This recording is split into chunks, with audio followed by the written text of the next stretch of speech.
This is the original esport racing game. This is iRacing.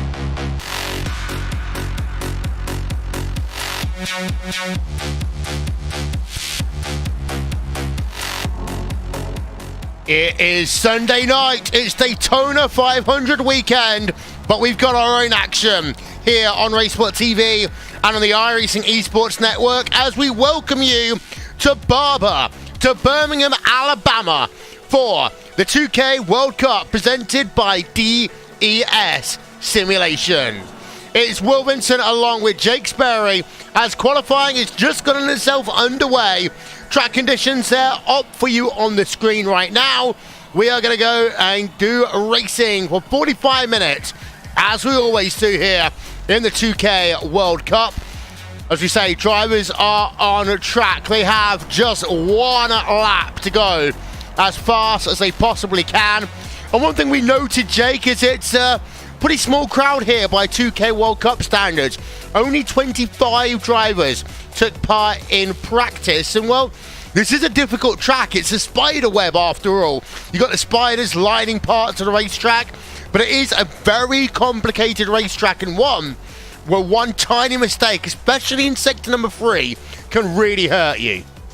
It's treacherous, Will. It's one of those tracks where everyone is looking at this and going, oh, please, just hope that I survive this track and get home over 26 laps more rather than going out there and racing incredibly hard. There's so much undulation around here that it makes it a nightmare to hit the same line twice. As I'm looking at Diogo Francisco, winner last time out at Imola, and he will be looking to go back-to-back and get his championship fight right on packed as he heads himself to this long braking section to the penultimate corner of 15, and then the final flick left of 16, very similar to mid-Ohio, only a little bit more tighter as he makes his way over towards the line. The first times, or shall we say the only times, about to come in as he crosses the line, 36.6 the benchmark. Yeah, on board of Felipe Barber, he's only now got one braking zone to go at the final left-hand corner.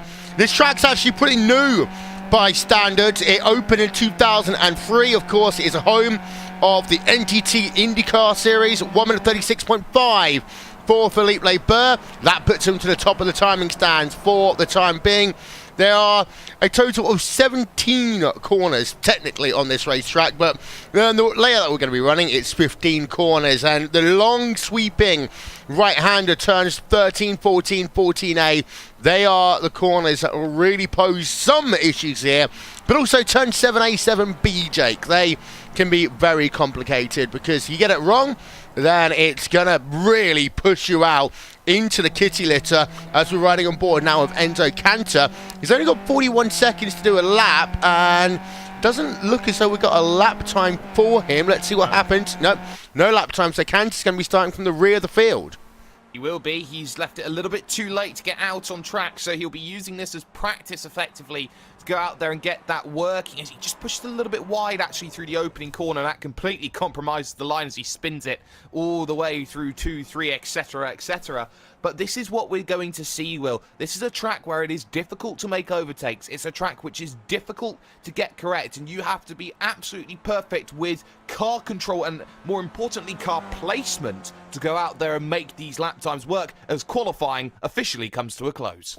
Indeed so. So let's have a look then at your starting grid for this edition of Sunday Night Prime Time here on RaceSpotTV, as we've got ourselves front row of the grid. Felipe Barber, we saw the lap on board of him. He's got a 1:36.550. Justin Tipton, about a tenth of a second back in second. Diego Francisco in third place. Greg Ziet in the fourth position. And then you've got Kane Halliburton in 5th, Sasha Gall in 6th, Tran in 7th, Andrea Amon in 8th. 9th place will go to Brian Dewell, and Simon Edwards rounds out your top 10. The remainder of your 20-something car field up now on your screen as we have a look then from up above here at this beautiful track in Birmingham, Alabama. See a lot of no time set. We've got ourselves a total of 5 drivers who did not set themselves for qualifying time. Enzo Cantor et al. Will be starting from the rear of this one. 26 laps, that is our distance here today. Pit stop as ever, these drivers will have to make one. That pit window will open about lap number 10, stay open to about lap number 19. For most drivers, you expect to see them coming on towards pit road around the halfway point, or maybe a little bit earlier, because overtaking can be complicated.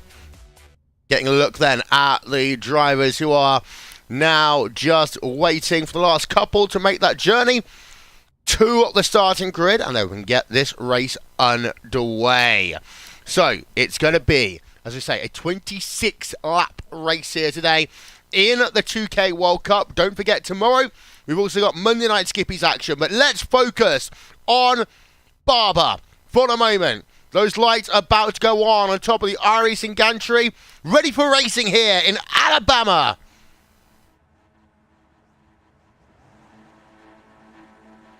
While those lights have gone off, we are racing then here at Barber's. The cars will head themselves down towards turn number 1 for the first time.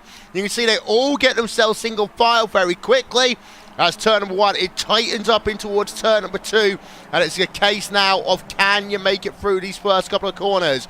Your top 7, 8, 9, 10, 11 drivers all single file. A little bit of 2-wide racing down in the rear of the field.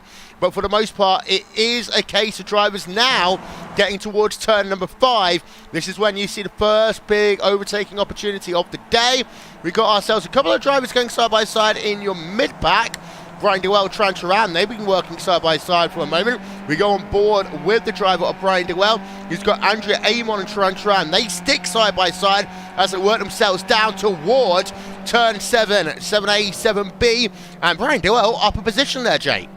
Yeah, that was very much lifting from Andrea Ayman into that section. Did not want to go well, as behind that there is a bit of a contact incident there. Carl Dronke in trouble there, along with, I believe that was not Adrian Hendy. I don't think it was Adrian Hendy there involved in it. So a big incident in the back, and it's that check-up section down the hill, which everyone just starts bottlenecking, or concertina effect, and bang, Dronke was one of those involved. Yeah, Enzo Cantor was another one. You can see that car so damaged, he ends up hitting the Armco barrier a second time.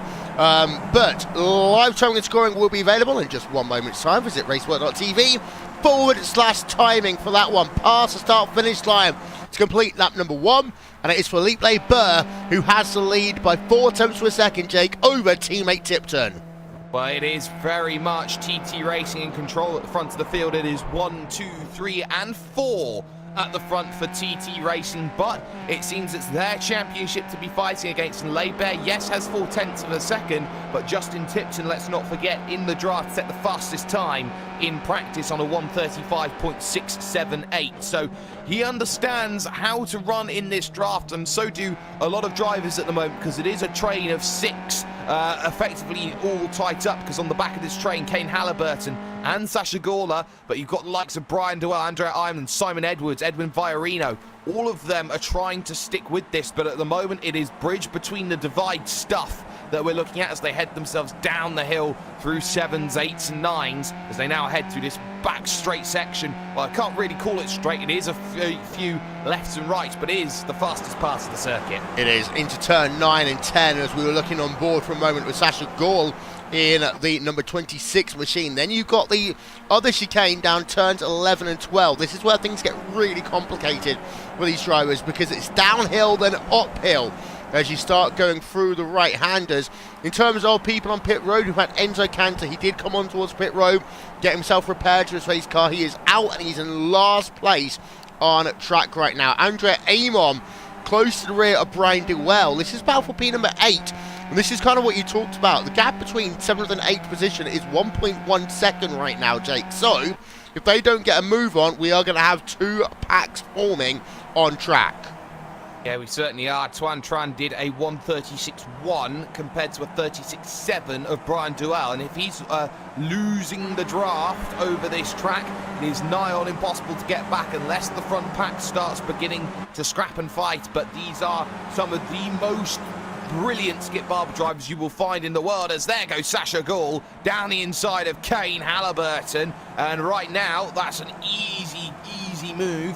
And it doesn't cost any time at all, thanks to Greg Seats just in front. So Sasha Gall plus is one, but this is the issue. If you can't stay within a second around here, that's it. You're dropping back further and further and further. Someone who knows that all too well at the moment, Francois Boulian, 3 seconds off of Harrison Bingham. Yeah, and the gap is down to 7 tenths per second. Tran's fallen back a little bit. Tran's actually now 7 tenths per second behind Kane Halliburton and losing time through turns number 9 and 10 on track. So actually at the moment, Tran's helping Brian Duell and company a little bit. But if Tran doesn't get a move on himself, will fall behind that 1 second barrier. The gap's up to almost 9 tenths per second as Ronan Griffin loses the position as well to Neil Kemp. That is down at 17th place on track. Lap number 3 of 26 and we score complete. And Francois Boulian has had himself another issue.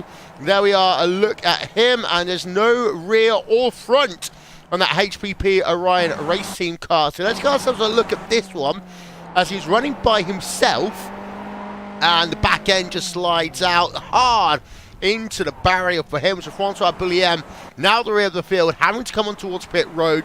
Boulian's race is going to be a horrible one by the looks of it. And here's the thing here, Jay. Now Kane Halliburton's got himself almost a second over Tran in turn has almost a second over Brian Duell. But that train is just about sticking. Just about at the moment. And just going back to what happened to Francois Boulian for a second, it was just a case of the back started to step out on power application on the exit. He dipped a tyre on the grass, and just like that, there was no chance of saving the machine. That's why the Orion car is in all sorts of issues. But you are right, Will. Tuan Tran is that divider. If he finds a bit of pace, he's able to use Kane Halliburton to his advantage. If he starts to struggle, he brings Brian Duell back into the pack. So what Tuan Tran has to do is try and find smooth and consistent lap times, not worry about who's in front or who's behind him at the moment. The moment he does, he's in a world of trouble. And I think that Tuan Tran has just been a little bit too aggressive in the early stages. Just see there, just picks the grass up a little bit on the exit. That will apply a 1-point instant penalty on the 20 limit that he's got. So for Tuan Tran, he's just got to be really careful at the moment here, Will. He doesn't just push too hard or get too lax. Yes, Brian Duell, we're riding aboard of him in the Universidad Isabel 1 positive sim racing machine. Past the start-finish line, still within about 3/4 of a second of Tran, but Tran has got 1 incident point. In fact, the only other driver, I say that, Sasha Gall has got himself 2 incident points so far, and Diego Francisco has got 1. 20 incidents is allowed on this race, so after that you are disqualified automatically by the iRacing service, as in towards turn number 5, and Sasha Gall almost runs into the rear of Greg Seats there down at turn number 5. Did run into the back of Greg Seats actually at turn number 5. Just gave him a little tap to the gearbox there on the rear. That was all a check-up, as Diego Francisco had to was a little bit slow, and I think Greg Seats got a bit caught up with the line that was being taken by Francisco, mainly because of the wider line taken by Justin Tipton. From there, concertina effect comes along. Sasha Gall gets caught out. I haven't seen too much of Sasha Gall in this series, and ultimately just gets that little tap. Question on damage on the front. It is slightly bent, that front wing of the 26, so now Gall's got to be a little bit careful about how he drives this. Aero not too dependent in these vehicles, but it still does enough as Kane Halliburton gets all over the back. Yeah, he is about a tenth of a second behind. We'll go on board with Kane Halliburton through the long sweeping 13, 14, 14A. You see Halliburton taking a tighter line through the corner. Into turn 15 they come. A bit... Oh, got a car off, and that is the driver of Greg Seats. He's going to go wide, and that is going to allow Sasha Gall to go past. We ride on board with Kane Halliburton. We saw that one as Halliburton down in 6th place, and Sasha Gall up into P number 4. So There might be some damage to that front wing of Sasha Gall, but if you're going to go off track, Jake, it means, well, you're going to lose more time. You are going to lose more time, and Greg Seats knows that better than anybody else as he drops himself back into the 5th position. It's not just time that's been lost here, it's overall time, which does slightly get clawed back there on braking entry by Sasha Gall, but ultimately falls back a little bit further again on the exit. So now here comes a little bit of a trade then. Very interesting from Diogo Francisco just in front. Pulled to the outside very early compared to Justin Tipton as he tried to get on the brakes and try and get himself through. As well, I believe you had an O. Yeah, I had an O. That was more the fact that we were showing trees for a minute more than anything else. But these gaggle of cars, you can see that working through the first of the 2 chicanes down at turn number 9 and turn number 10. Philippe Barber, though, he is leading the way. He has led all of the laps so far in this event, and that's going to help him out in terms of bonus points. And Justin Tipton playing ball for the time being, as well as his teammate Diogo Francisco, who runs in the 3rd position.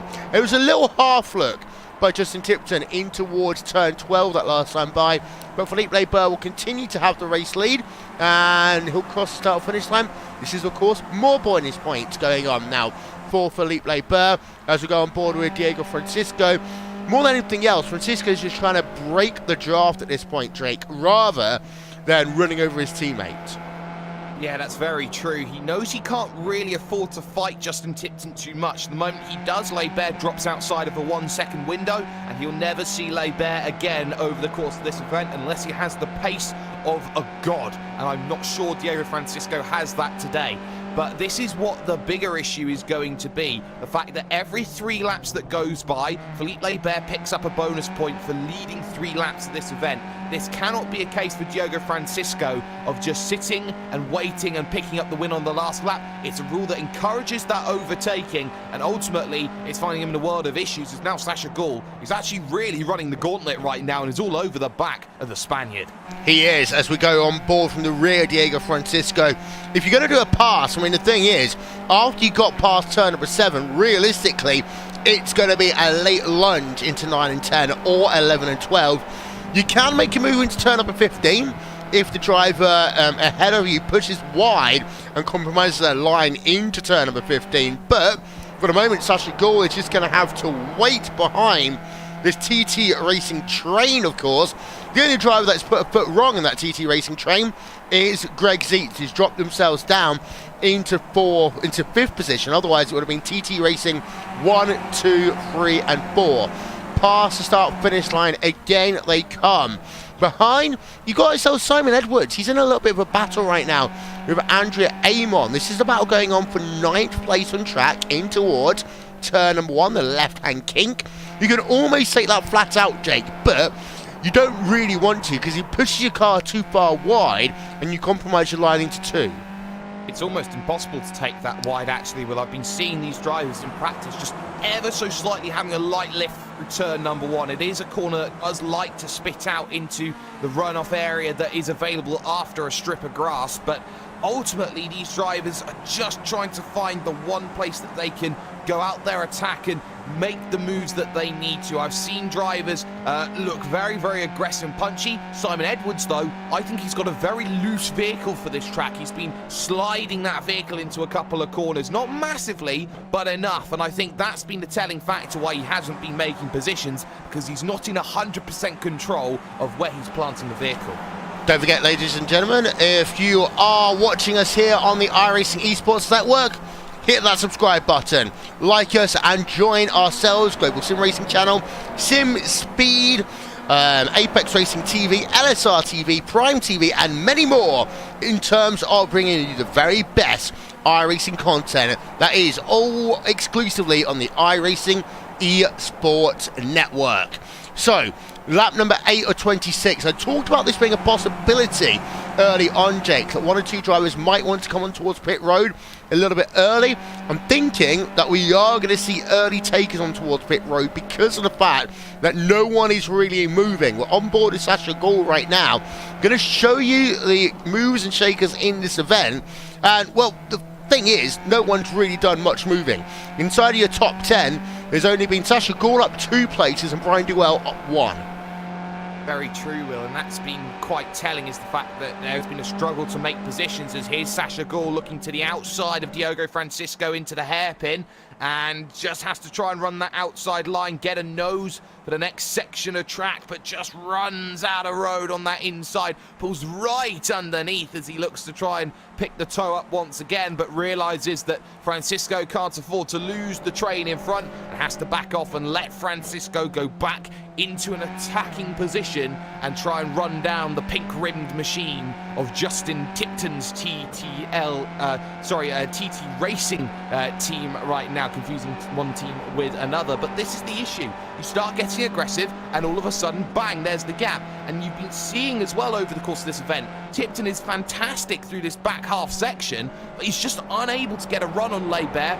Either that or is not in a position where he wants to go attacking just yet here on lap 9.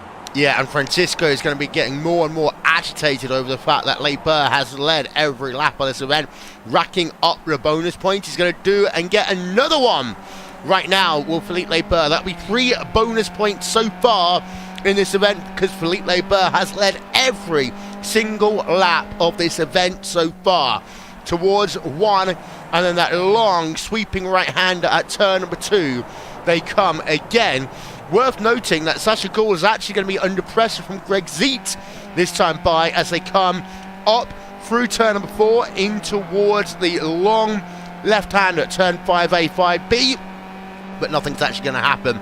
They're going to stay line on stern, and well, lap number 10, I said that pit window's open. There's a lot of people, I'd be thinking, Jake, who are thinking, let's just get that stop out of the way. Let's run in clean air. Because sometimes in the 2K World Cup, you want to be running in the draft. But even though this track has got some long straightaways, what it doesn't have is the opportunity to really overtake. And consequently, running in clean air might save you a little bit of time. It might just do, because you're able to dictate your own pace and really attack the circuit, which I think a couple of drivers haven't been able to do. Tipton, I think, the prime example, who does fantastically through this section, could have pulled it down to the inside, but is backing out of it into the next left-right chicane. And this is a fantastic left-right chicane, because you drive up the hill and the track falls away from you effectively on that outside. It almost attacks you, the track, with just how quickly the grass on the left-hand side approaches. But again, no takers coming onto the lane just yet. Drivers most likely want to run their tanks as dry as possible before they come in. Little wiggle on the exit for Francisco, who goes ever so slightly defensive as well down the straight, but ultimately knows that Sasha Gall's not going to be able to be in a position to attack.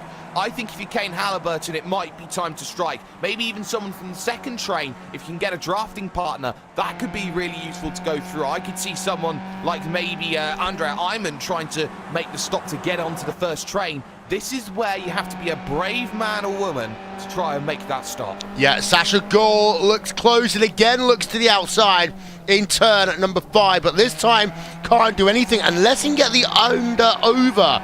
And he's got a good momentum off the corner, but we're on the outside of Diego Francisco into 7A, 7B, falls back in line. So he can't do anything just yet. That was a good chance though by Sasha Gall. The second time he's been around the outside at turn number 5 on track. We did catch a brief glimpse of Colin Van Ram in a battle with Neil Kemp. That was going on for P number 15 on track. Colin Van Ram remained behind for the time being.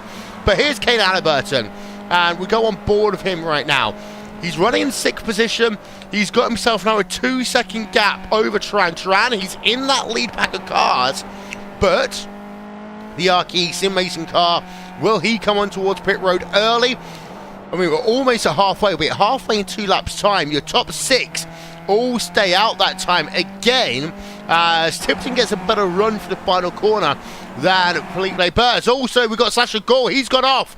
So Greg Seach has got the position back the same way he lost it earlier on, Jake, as the replay comes up. Sasha Gall just pushing wide down at turn number 15. Very easy to do at that section because you're pushing completely flat out. There's a dirty air effect as well. He's just too aggressive over that curb there, Will. He was really attacking the line. He gets a little bit of a wiggle, and as such, he's pushing wide earlier than he expected, and there is a position loss for Sasha Gull. Right now, these front six have to be careful because no one wants to exit the elimination chamber first at Per Pro.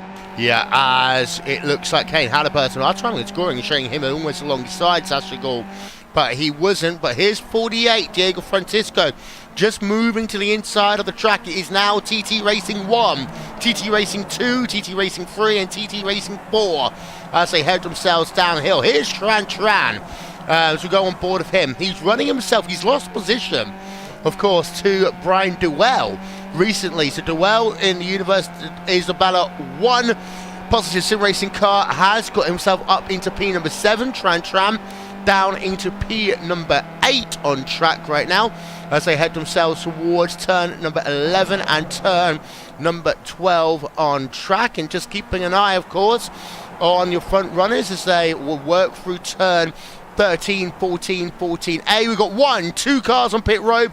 They are Diego Francisco and Sasha Gull. Gull almost there, hitting the wall on pit entry. Got to be careful about that. It's not much difference between your braking markers for either point, and he got sideways, but he managed to gather it up nicely as he made his way onto pit road. So now this is where Francisco's trying to run the gauntlet here. He knew he couldn't do anything against Tipton and Laibert. His only option is to go out there and to attack the next few laps he's got available to him. He knows he's got no other alternatives. Good news is Sasha Gull is a quick driver who's looked feisty, who's looked aggressive, and having Gull in the draft will be useful in terms of the stop. They leave their boxes at exactly the same time, but more crucially than that, there is a very, very telling gap at the moment for Francisco at around about a second, if not a bit more. Yeah, that's because it was half a second shorter on fuel for Diego Francisco. He manages to make that into a half-second advantage overall on pit road, and consequently the gap is 1.5 seconds. So Diego Francisco, a better pit stop there. We've also had ourselves people from the rear of the field, Neil Kemp, Anthony Catt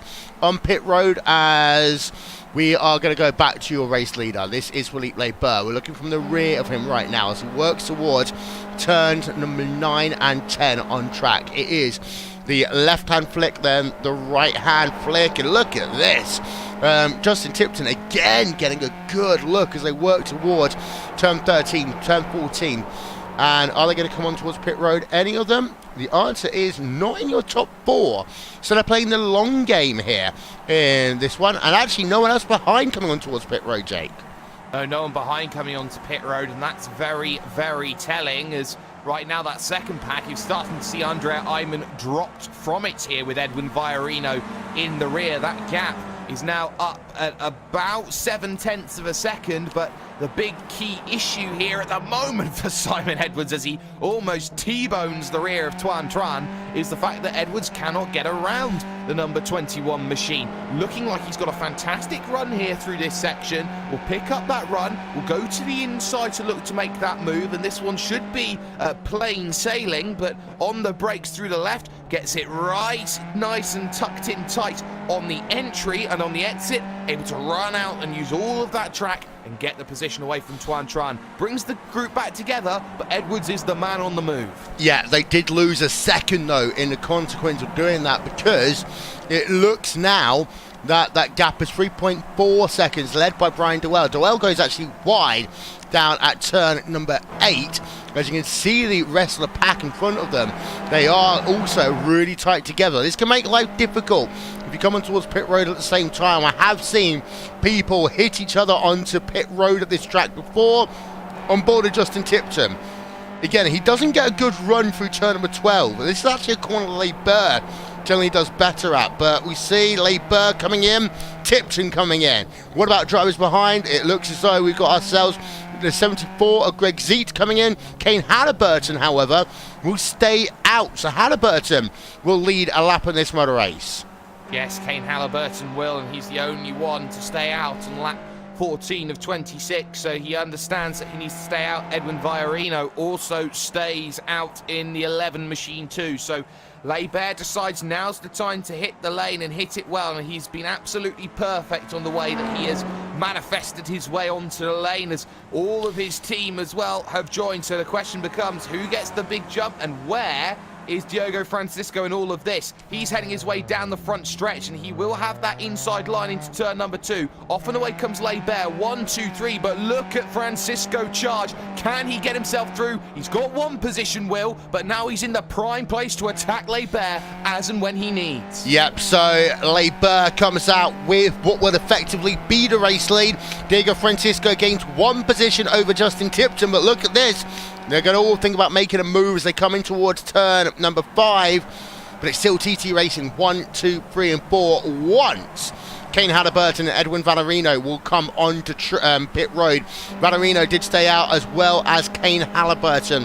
Halliburton, well, he needs to just make sure he gets his pit stop right at this stage. He might get himself back into contention.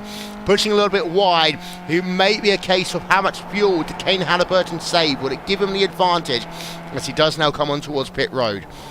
Through the right-hander. And then the left on the inside of turn number 15. Then slow it down for the cones. Down to 70 kilometers an hour for Kane Halliburton. Here is a look, though, at Philippe Leibert. He is working himself now through turn number 12 into 13. And into turn number 14 again he will come. We'll keep an eye out and see where Kane Halliburton is, as your gaggle of cars, your top 4 TT Racing drivers are all coming through the final corner. There is a look at Kane Halliburton. He comes back out onto track, but has he done enough? It was a 12.6 second pit stop, so he should have gained a second somewhere. When he come out of the race lead, the answer is no. He actually falls almost right back into place. He will gain a position over Greg Zietz, will Kane Halliburton, but Zietz will get himself a run almost certainly as they work themselves towards turn number 5. We're on board with Greg Zietz right now. At the same time, Diogo Francisco looking to the outside of Philippe Leibert. Can't do anything this time around. Greg Zietz also can't do anything over Halliburton. That was clever from Kane Halliburton. He underfueled the vehicle slightly there, Will, and he's got himself in the train, which is the perfect place to be, because he can now save that fuel as and when this event goes on. So he is absolutely primed and ready to strike once he hits his number and start being the big mess in the machine as Leibert takes an uber wide line coming through 7, 8, 9, and now he's going to have to be really careful about this, because Francisco will use the draft and will pick up a run. It's a heavy defensive line at the moment from Leibert, so outside line it will have to be from Francisco. Not the place you want to do it at here, not until the final lap anyway, but he decides instead back out of it and wait for another chance as Tipton now goes defensive coming off of that big uphill. Yeah, and Greg Zietz actually though does get a good run and almost runs into the rear of Kane Halliburton. Through they come into turn number 15 again. The issue for Halliburton is he's the only non-TT Racing driver inside of your top 5. So the TT Racing people work together, it could be a miserable running for Kane Halliburton. Sasha Gould, by the way, is 1.6 seconds back from this battle. It'll be interesting to see, Jake, what will happen if your leading 5 drivers start to squabble it out, in particular Tipton, Halliburton and Zietz.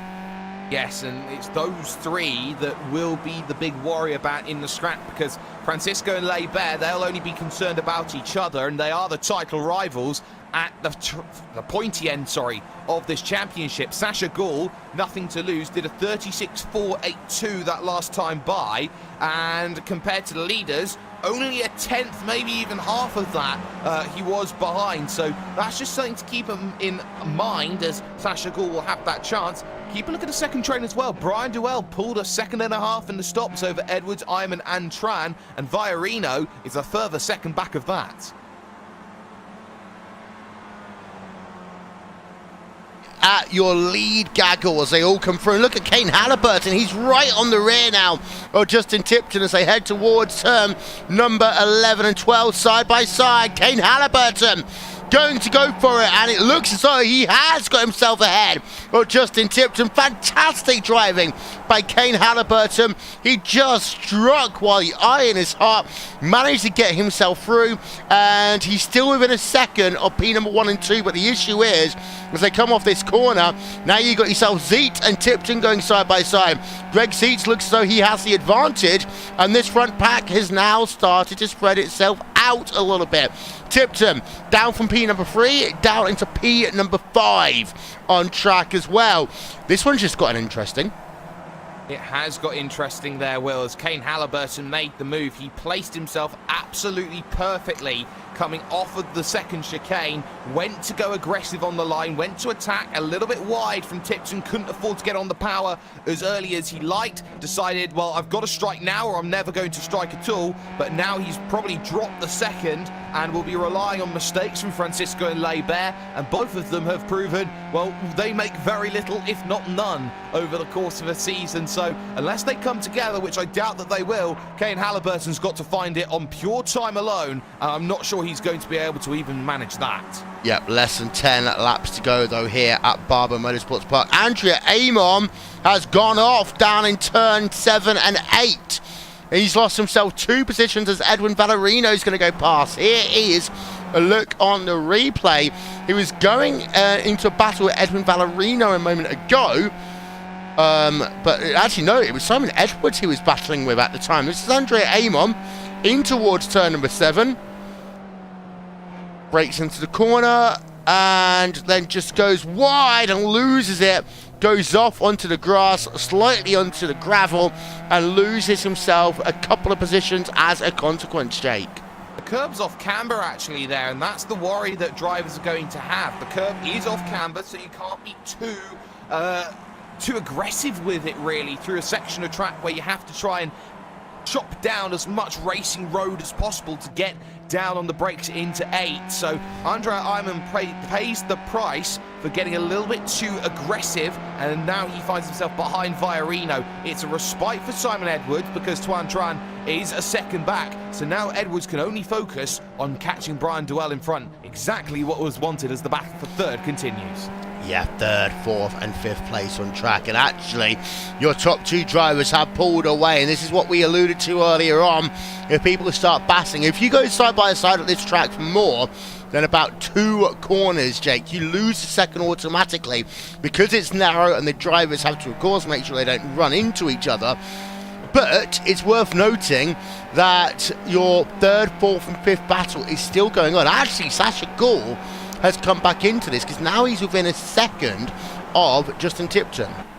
Well, this is all because of Kane Halliburton's pace, and if he can't run a pace that matches Leibert and Francisco, it will only allow Sasha Gall to go in and get into this pack. 36.1 last time from Sasha Gall, 36.2 from Kane Halliburton, so that would have been a 1/10 of a second off of the entirety of the train as they make their way through 14 and then into 15, the final corner as well. Sasha Gall won't have long to make this move. He'll only have himself 7 laps at the end of this one to try and make that happen, but 7 laps is plenty around Barber if you just get one sniff of an opportunity.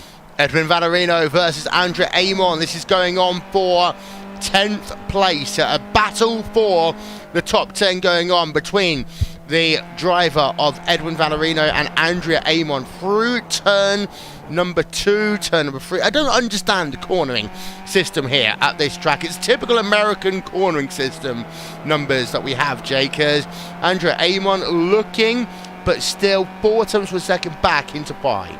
Yes, but look at this. Greg Seat's gone too wide now with Kane Halliburton coming out of 5, and now in their run to 7 and 8 they go. Sorry, through 6 they were too wide, and now look at this. Has to yield there, does Greg Seats. Couldn't afford to risk on the outside just yet, and now Sasha Gall is firmly on the rear of the train, and Justin Tipton voicing his concerns over the radio, saying, I didn't want this to go too wide really, because we're losing all that time that we didn't want.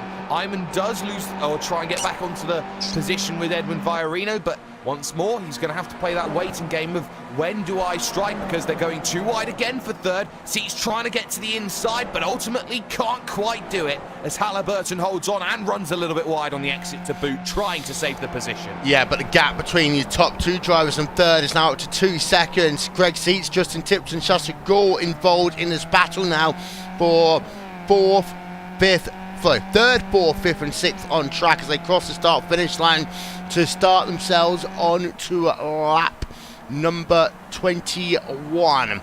Kane Halliburton 4/10 of a second ahead of Greg Seats. And let's just show you again the moves and shakers in this event so far today. And it's not often we see drivers only moving up 1 or 2 spots. Colin Van Ram, it's worth noting, is up 8 places into 14th place. So inside your top 10, very few movements. Yeah, very few movements at all, and that could very easily be 9 at the moment for Colin Van Ram, because he's having a moment with Harrison Bingham, who loses it all on his merry lonesome. Heading through 1, he got a slide, gets himself loose, and he's done so well to save that one, Will. That's probably the save of the season so far. Let's have a look in towards turn number 1. Oh, he drifts it, he loses a position, but he keeps on going. That was fantastic save there by Harrison Bingham in the 994 car. Driver from Club UK and Ireland. Wow, that was a good one. Put that in the R-Racing top 10 highlights in terms of your saves. But Greg Seats, as they work themselves up and down the hill again. A bit of a wiggle by Kane Halliburton. This allows Seats to close through turn number 13 in towards turn number 14. And Greg Seats right now just putting that pressure on it again.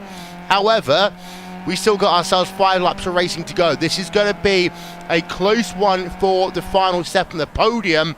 As you see, Seats just moving himself a little bit to the outside and towards turn number 1, but he's not going to be able to make the move just yet. And Sasha Gall, let's not discount Sasha, because actually he's got the outside line is actually going wide.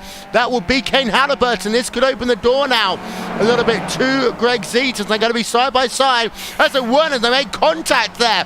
And Greg Seats now going to lose the position to his own teammate Justin Tipton, and they go 3 wide here at Barber Motorsports Park. And again, Justin Tipton is the loser. And look at this, Sasha Gall is staying alongside. He's trying to get the draft from Kane Halliburton in towards turn 7. And turn 8 they go. And Sasha Gall can't quite make it work into 7. No, he couldn't. There was no contact heading through turn number 4, all stemming from Kane Halliburton running a little bit wide through that section. That checked up Greg Seats, who got close but had to back out of it. Tipton then got himself boxed into a position he didn't want to be at, and then Sasha Gall said, mine, advantage, and he picks up 1 position for his worries as now they head through the S's section once again, and they're not quite in a position to go out there and be aggressive. Halliburton survives, but just for the moment. He can't afford too many more laps like that. But look at Francisco as well, playing the patience game, sacrificing the bonus points at the moment because he knows that he won't get too much in his favour. He wants the overall points victory, and he also knows there's that magic thing called traffic in front. John Morgan and Enzo Cantor. Greg Seats were on board of him. Is he going to make the move in towards 1? No, he will wait, and he backs off a little bit more than you think he needs to, because this gives him the good run through turn number 2. He doesn't have to check up for the centre of the corner. Actually, Greg Seats is going to be a little bit too far back as they head themselves up the hill. Turn number 4 and the short run to turn number 5. But behind Justin Tipton, Sasha Gall on board with Justin Tipton. He's technically alongside into the braking zone at turn number 5, but cannot use it to his advantage as they now work on the exit of 5 and the run down towards turn 7 and 7A again. Greg Seats is close, but at this stage of the racetrack, you're going to have a long lunge into 7. And yeah, Seats isn't close enough. No, he's not close enough at all as he tries to get through. And just looking at just a few battles else that we've been seeing out on track 2. A small mistake from Ollie Hewler heading through the left-hander of 2 and 3. Nearly saw Harrison Bingham's nose chopped off. My goodness, Ollie, you can't afford to get that close to drivers if you want your race to end in a disappointing fashion. The drivers up and down the fields now are battling and now starting to scrap. It will be 3 to go at the line. Yeah, as we've got a side-by-side, that was between Sasha Gall and Greg Zeet. And this is going to allow Tipton the opportunity to maybe get alongside as they work themselves now towards turn number 15. And yeah, indeed, Tipton, if you can just keep it tight on the exit of the corner, they'll be side-by-side. And we've got this very slow car that is down on the inside line. That's lap traffic, just letting everyone through. But still, Zeet and Tipton side by side in towards turn number 1. The 2 TT Racing drivers are going to stay side by side in towards turn number 2. And they both slide a little bit there. And what this has done is it's allowed Sasha Gall to gain a 7/10 of a second advantage. And Zeet is still going to put that pressure on towards his own teammate in towards turn number 5. Looking from the side now of Greg Zeet's car in towards that 5th corner. And this is really hurting the two of them as they exit turn number 5 through the left-hand kink at turn number 6. That gap is up to 1 second, but they remain side by side. And Greg Zeet will have the inside line into turn number 7, and they're going to stay side by side. And this time by, it looks as though that Tipton almost got the run. They remain side by side on the run down into 9 and 10. I think they've almost given up a bit here, the 2 TT Racing drivers, about everyone else, because look at this, they still go side by side into 9 and 10. Fantastic racing by the duo from TT Racing of Greg Zeet and Justin Tipton, as this is allowing Brian Dewell to come into play, and Brian Dewell has just split the two of them. That's Halliburton It who's is. got around. That's got to be Kane around, and just like that, he's been acrimoniously done in by Sasha Gall, and he's out. Yeah, replay up on your screen. So whilst we had Tipton and Zeet going side by side for almost an entire lap, let's have a look at what happened to the driver, Kane Halliburton. They were side by side with Sasha Gall, and Halliburton on the run on the exit of turn number 12, back end, and then he does get hit by Sasha Gall, and Kane Halliburton turned around and is out of this event. So what we have now is a new top 3. Sasha Gall has managed to get himself up into that 3rd position, but Jake, with a lap and a half to go, there is damage to the number 26 machine. There is damage to that 26, but he'll be hoping that 7/10 is enough to hold off Greg Zeet. I'm not sure it is, but he does have that advantage of defending, same as Barber does at the front of the field, who has been patiently defending from Francisco, who has not shown his hand at all through the course of this final few laps. And on to the final lap, he will have to go aggressive if he wants to go out there and win this race. Barber won the opening 2 rounds of this championship, has not finished outside of second at any given point in time. Looks to the outside to maybe force an issue with a lap and a bit to go, but again, he backs out of it because he wants to attack the final lap, Will. Here we come then towards the final lap of this event, and we're on board with Diego Francisco now into turn number 14 for the penultimate time. Ladies and gentlemen, one more lap to go here at Barber Motorsports Park as the white flag will be waving. Here we go. One more lap here around this Barber Motorsports track in towards turn number 1. We go on board with Diego Francisco. If he wants to make the move, the best place will be turn number 5. You can see he gets balked a little bit through turn number 2 and 3, but Francisco, let's see if he's got a run as they come up the crest on the exit of turn number 4. Behind, we've also got a close battle going on. Sasha Gall, Greg Zeet and Brian Dewell. Diego Francisco tries all the way around the outside at turn number 5. Cannot do anything right now over Felipe Barber. He will still have a couple of opportunities. This could be one if he gets the overspeed in towards turn number 7. Here he goes. into turn number 7, the outside line for Diego Francisco. Down the hill they come. Nothing that he can do. Brian Dewell has fallen back, by the way, in this battle for P4, 5, 6, 7 on track. Greg Zietz right on the rear of Sasha Gull as they head themselves through turn number 8. On board again with Diego Francisco through 9 and 10. This is the last opportunity to really make a pass. And here comes Diego Francisco. He has the outside line into turn 11. Cannot do anything over Philippe Leber. Greg Zietz going side by side almost with the driver Sasha Gull, and Greg Zietz has got past Sasha Gull as well. We'll go back to that one and show you a replay in just one moment's time, because here comes Philippe Leber. Unless it's going to be a stuffer down the inside for the final corner, it won't be, as Greg Zietz is out of this event. But past the start finish line, it will be Philippe Leber claiming victory here at Barber Motorsports Park. Teammate Diego Francisco coming home in second place. Sasha Gull will claim third place with Brian Dewell.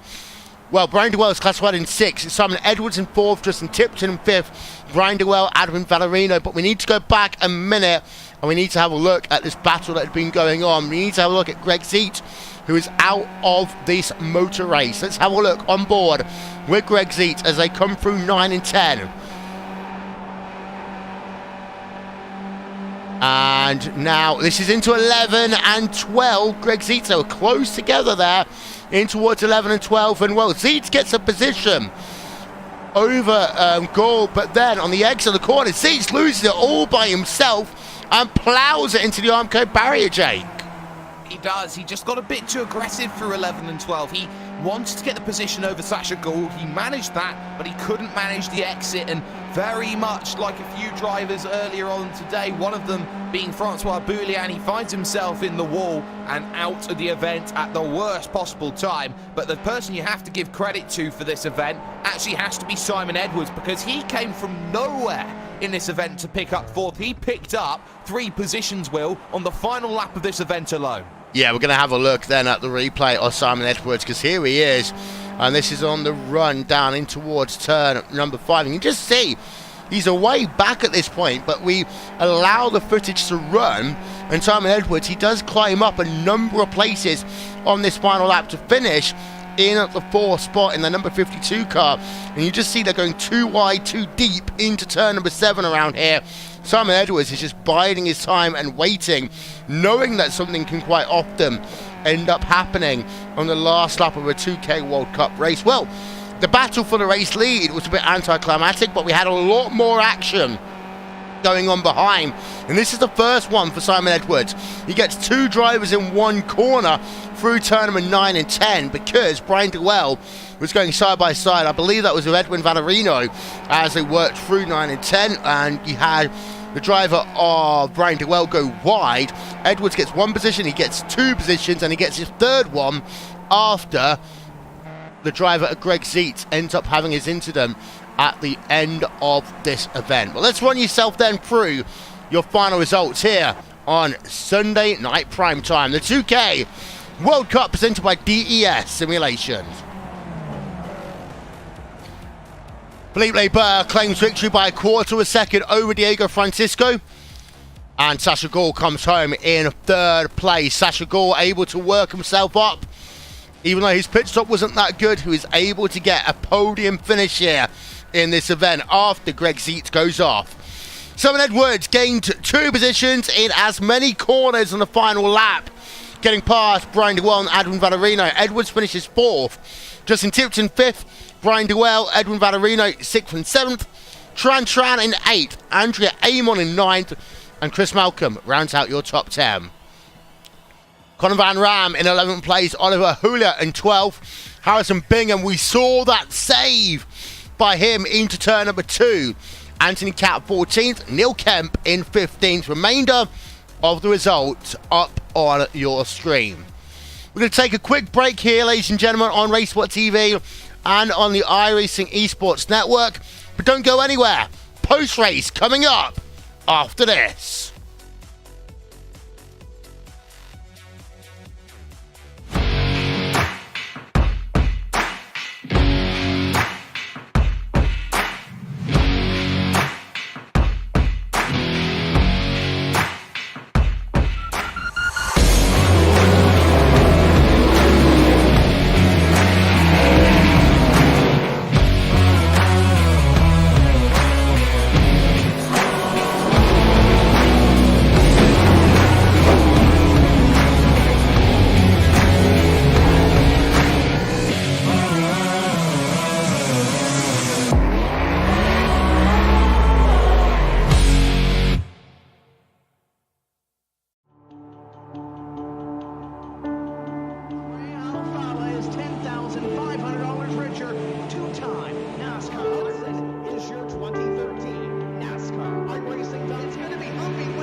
Just a reminder, ladies and gentlemen, subscribe to the iRacing Esports Network for the very best racing action from across the iRacing service.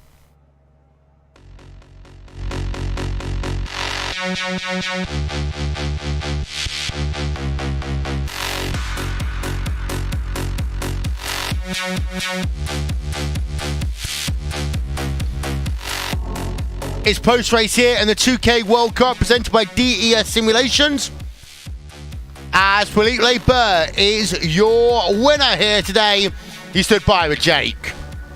Well, Philippe, it seemed that today was a race of picking up points and just controlling the field from the front, a track which is difficult to overtake at here at Barber Motorsports Park. You managed to get exactly what you wanted out of one-shot qualifying, and then your game plan into the race surely worked out for you today. Yeah, it was relatively stress-free because we locked out the two front rows with TT Racing, which reduced the stress a little bit because this track is notoriously difficult to pass, but still people try. So I was happy to see my teammates up front, so I knew they wouldn't do anything stupid. But yeah, I think I scored the maximum of available points today, so that's good for the championship. Well, you certainly gain on your rival Diego Francisco, who's teammate to you and just behind you in this race as well. Maybe Francisco didn't go as aggressive as maybe he could have done. Was that due to the fact that he was teammates, or maybe that he was thinking about the bigger picture and not trying to end his race at such a difficult track like this? Well, Diogo is a very good driver. He's not a kamikaze. So he did try to pass me, but it's so difficult here. If you're on the outside, it's almost impossible. So yeah, it was a little bit boring, I think, to watch. We only had 25 cars on the track, and but I think there was a good fight for third, if I'm not mistaken. There was, of course, a very, very interesting fight for third position, but your third win of the season after your third pole position of the season as well. You now head to New Hampshire in 2 weeks' time, looking for maybe a chance to even extend that lead further, really put a stranglehold on the championship by the halfway stage. Are you feeling like when it gets to round 6, you're now starting to look at, okay, what's my rundown in the championship looking like? Yeah, of course, but on the other hand, there are only 2 drop weeks, so if we're at race 6, there's 6 more to go, so a lot of things can go wrong, especially on the next track, an oval. It's always kind of a lottery, so we'll just hope for the best. Well, you can hope for the best as much as you want, but it is victory number 3 of the season for you, Mr. 2K World Cup. Shout out to some sponsors. First of all, shout out to my team, TT Racing. They did an awesome job today, locking out the 2 front rows. And of course, thanks to our league sponsor, DES Simulation, for supporting us for the 2nd year in a row.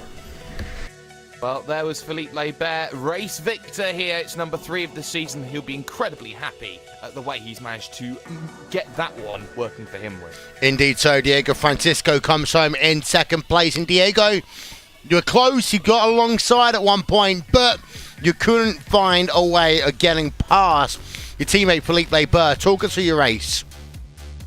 Hello, good evening. Yeah, this track is incredibly hard to pass on. Philippe just kept doing the right things. He was holding the inside, and there was no way to attack without a big risk for a good team result. Well, you talk about how hard it was to overtake here. Did you have any mind about strategy? Were you going to try and go off sequence, or did you just think that it was a waste of energy trying to think about anything else apart from coming in when you did? Yeah, that was pretty much the only thing that I could have done without risking a really good team result. I just tried to pit early and tried to make a jump on Justin and possibly Philippe. And then after that, just do exactly what Philippe did, which is hold the inside every single turn. But it just didn't work out. Philippe came just right ahead of me, and well, you all saw after that we were just pulling away, and well, there was no reason to fight until the very last laps. Next time out, it will be New Hampshire Motor Speedway. Thoughts? I raced there last season, if I remember correctly, and it was pretty interesting actually. I simply the qualifying that I did there, if I remember correctly, it was last place actually last time. So I don't know how it will work out, but it's a really fun track. Before you let you go, shout out sponsors. Who gets it done for you? Yeah, just a big shout out to TT Racing overall. It's been a pleasure so far being part of this team. I just improved so much since I joined. No real personal sponsors, so yeah, just a shout out to my teammates. Well, thank you, Diego Francisco. Second place here today. Jake Sperry has got Enzo Cantor. Had a bit of a miserable race here. Well, Enzo, it wasn't quite the race that you were looking for. You missed qualifying by about 30 seconds or so, found yourself in the race and involved in a lap 1 incident. Was that just out of pure positioning, or was that the fact that maybe things didn't quite work out the way you wanted them to? Hi JK, well, hi guys.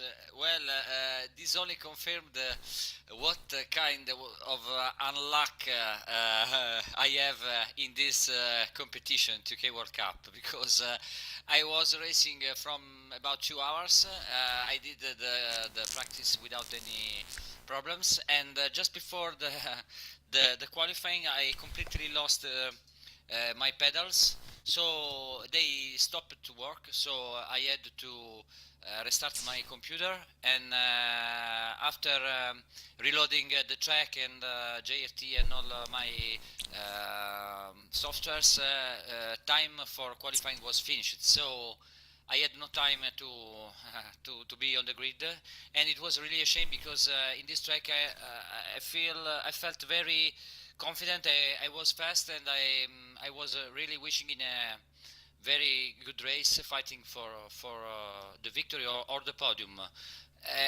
Then I was very nervous, but I was trying to calm myself, and in that hairpin, I think I brake earlier than usual because I wanted to avoid any sort of contacts, but 3 cars in front of me almost stopped in the middle of the track after the contact, so I think I had nothing to do to avoid that, and race finished. So the last goal was to finish the race without being lapped by the first, in order to gain 1 safety point score, and it was not so easy at all because they were at 6 seconds behind me, so I had to push very hard, almost at the same pace of the first 3, 4, 5 drivers to reach my goal. I did it, and so finally I'm happy. Well, you're managing to be happy, but in 2 weeks' time you're heading oval bound, which is even more unpredictability at New Hampshire. How are you feeling about moving back into ovals?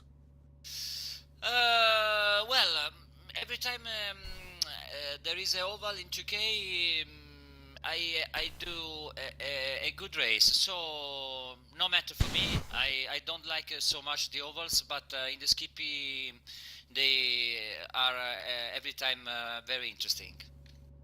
Well, they certainly are, but not quite the day that was wanted for Enzo Cantor there. Well, it is 20th position. He does gain on where he started, but it could have been so much more, if not even a top 5 finish if he qualified. Indeed so. That is all we've got time for here tonight on the 2K World Cup, presented by DES Simulation. On the screen, the people that get it done for us, it's from Mallow, TrackCam22.com, Andreas Warner and One Design, Simon Grossman, Actioneering.com, and Nick Visson for RaceSpotTV.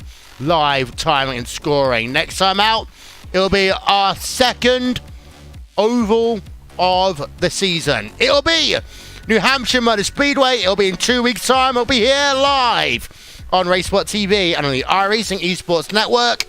In the meanwhile, from Jake Sperry and myself, good night from Birmingham, Alabama.